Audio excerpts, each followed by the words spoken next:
الحمد للہ رب العالمین والعاقبۃ للمتقین والصلاة والسلام علی سید الانبیاء والمرسلین اللہم صل علی سیدنا و مولانا محمد وعلی آل سیدنا و مولانا محمد وبارک وسلم صلو علیہ۔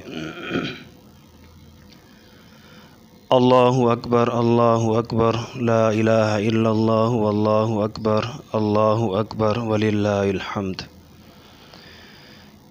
میں نے آپ لوگوں کے سامنے یہ تکبیرات پڑھی ہیں۔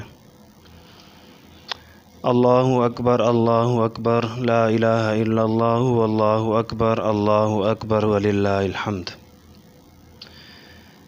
ذی الحج کا مہینہ چل رہا ہے اور آگے قربانی بھی آنے والی ہے، تو اس حوالے سے تکبیرات تشریق یہ 9 ذی الحج کی صبح کی نماز سے لے کر 13 ذی الحج کی عصر کی نماز تک ہر فرض نماز کے بعد ایک مرتبہ بلند آواز سے پڑھنا واجب ہے۔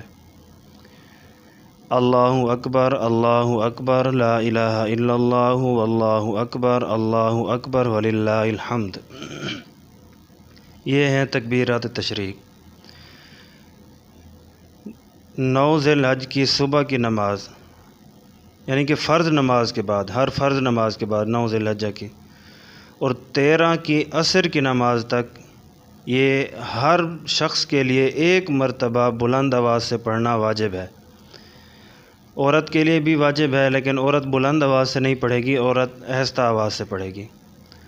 مرد کے لیے ایک مرتبہ بلند آواز سے پڑھنا یہ واجب ہے، چاہے وہ جماعت کے ساتھ نماز پڑھ رہا ہو، چاہے وہ امام ہو، مقتدی ہو، اکیلا پڑھ رہا ہو، گھر میں پڑھ رہا ہو، مسجد میں پڑھ رہا ہو، جہاں بھی پڑھ رہا ہو۔ فرض نماز اگر اس نے ادا کی ہے تو فرض نماز کی سلام پھیرنے کے فوراً بعد یہ تکبیرات تشریق ایک مرتبہ بلند آواز سے پڑھنا ضروری ہے۔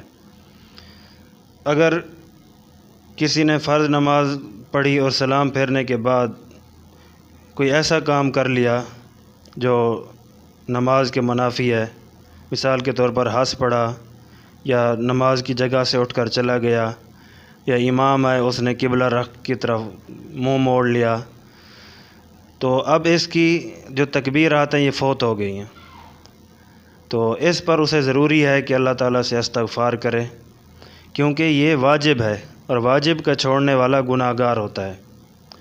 اور اگر کوئی شخص ایسا ہے کہ جس کی نماز رہ گئی، مثال کے طور پر 9 ذی الحجہ کی صبح کی نماز ہی ہماری رہ گئی، اب اگر ہم نے ان 5 دنوں کے اندر وہی صبح کی نماز اگر ہم فرض نماز ادا کریں گے، قضا پڑھیں گے، تو اس کے ساتھ یہ تکبیرات بھی قضا پڑھیں گے۔ ان 5 دنوں کے اندر 9 سے لے کر 13 تک، تو ان ترتیب سے ہم نے یہ تکبیرات تشریق پڑھنی ہے، یہ ہر شخص کے لیے ضروری ہے۔ تو آگے دن آنے والے ہیں 9 ذی الحجہ کی صبح اور 13 تک، یہ 13 کی عصر تک آپ نے اس کو ادا کرنا ہے ہر فرض نماز کے بعد۔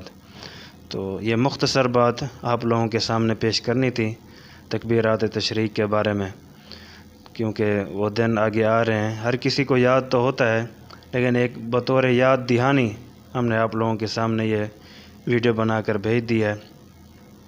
تو یہ سارے حضرات اس بات کی کوشش کریں ان تکبیرات کو لازمی کہیں، اور عید والے دن آپ جب عیدگاہ جانے لگیں تو راستے میں یہ تکبیرات تشریق آپ کہتے ہوئے چلیں، بجائے یہ کہ ہم ایک دوسرے سے گپ شپ لگاتے ہوئے چلیں، گناہ گار ہوں، کسی کی غیبت کرتے ہوئے چلیں۔